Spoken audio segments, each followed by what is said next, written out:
L'introduction du tyran.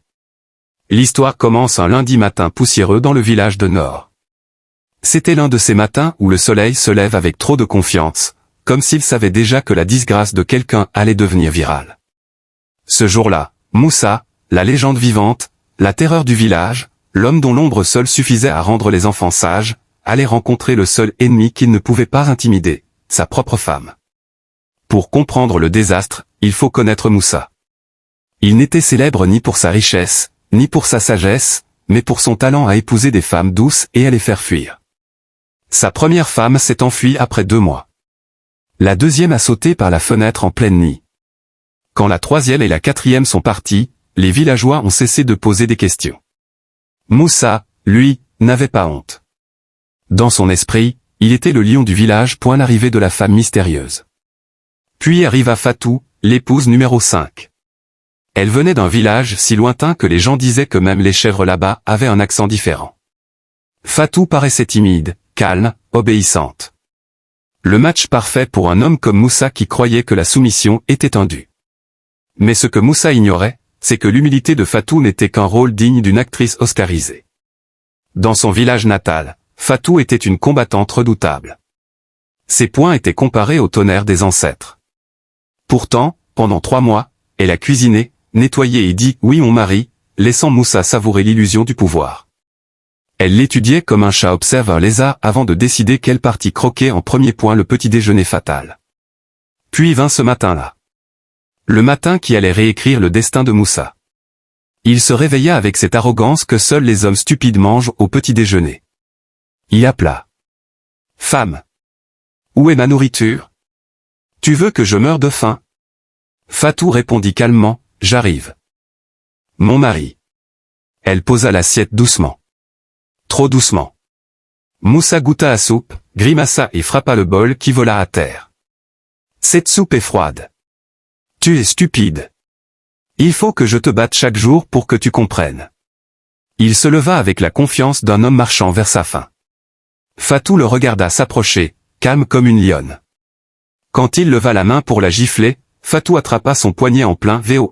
Et la correction historique. Moussa se figea. La poigne de sa femme avait la force du fer. Lâche ma main. Grogna-t-il. Fatou sourit, tu veux que je la lâche? Pas de problème. Elle tordit son bras. Moussa hurla si fort que les oiseaux s'arrêtèrent de chanter. Avant qu'il ne comprenne ce qui se passait, Fatou lui envoya un coup qui le projeta contre le mur. Il rebondit comme un ballon.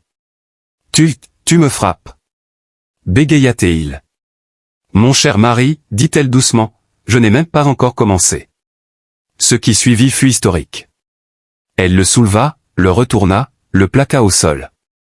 À un moment, elle le traîna à travers la cour comme un sac de riz. Moussa criait, à l'aide. Cette femme veut me tuer. Un voisin passa et demanda, Moussa. Ce n'est pas ainsi que tes autres femmes criaient. Quand Fatou donna le coup final, l'âme de Moussa faillit quitter son corps. Il s'écroula, raide. C'est alors que Fatou se mit à crier à tue-tête, jouant la comédie. Moussa. Es-tu mort? Venez voir votre mari. Oh mon Dieu! Le retour de l'hôpital et la nouvelle vie. Moussa reprit conscience à l'hôpital. Ses premiers mots furent pour demander où était sa femme. L'infirmière répondit, elle a dit de rentrer vite, vous n'avez pas encore balayé la cour. Moussa s'évanouit de nouveau. Quand il rentra chez lui, boitant comme un chevreau nouveau-né, tout le village de Nord était là pour regarder. Sa fierté était restée à l'hôpital.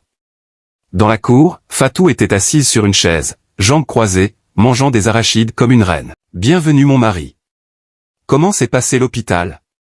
Bien. Murmura Moussa. Parfait. Entre à l'intérieur. J'ai du travail pour toi. Tu crois que je t'ai épousé pour la décoration? Va balayer la cour, lave les assiettes, et va chercher de l'eau. Moussa ouvrit la bouche pour protester. Fatou leva simplement un sourcil. Le même sourcil qui avait précédé la raclée. Moussa referma la bouche, prit le balai, et commença à balayer. Le lion était devenu domestique. L'humiliation publique. Les jours suivants furent un spectacle pour le village. On voyait Moussa porter une grande bassine d'eau sur la tête. On voyait Moussa laver le linge à la rivière sous les rires des femmes. Le pire jour fut celui du grand nettoyage du village. D'habitude, Moussa venait pour donner des ordres. Cette fois, il arriva chargé comme une mule, un râteau, un balai, une pelle et un seau. Les jeunes chantaient, Moussa le fort est devenu Moussa le boy. Au milieu du travail, quelqu'un cria, Fatou arrive. La foule s'écarta. Fatou marcha droit vers lui. Moussa, pourquoi es-tu debout? Le travail n'est pas fini. Oui ma femme, répondit-il devant tout le monde. Les hommes restèrent bouche bée. Les femmes applaudirent. À partir de ce jour, même les chèvres n'avaient plus peur de Moussa. Et la réunion et la morale. L'humiliation finale eut lieu lors de la réunion du village, sous le grand arbre. Moussa, autrefois bruyant, était assis au fond, essayant d'être invisible. Le chef demanda, qui peut diriger la sécurité? Quelqu'un plaisanta, donnez le poste à Moussa. Tout le monde éclata de rire. Soudain, Fatou entra. Le silence se fit. Moussa, aboya-t-elle. Il sauta de sa chaise si vite qu'elle tomba. Oui ma femme? Elle pointa un tas de bois désordonné. Va ranger ces bâtons correctement. Ils sont éparpillés comme ton bon sens. Tout de suite, ma femme. Il courut obéir sous les regards hilars. De suite, ma femme. Il courut obéir sous les regards hilars du village. Finalement, Moussa changea. Il devint humble, calme et poli. Il apprit à respecter les autres. Fatou gagna le respect de tous, non par la tyrannie, mais parce qu'elle avait rétabli la justice. La morale de cette histoire.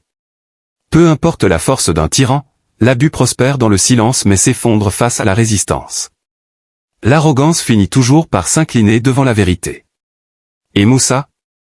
Il ne leva plus jamais la main sur une femme, même pas en rêve.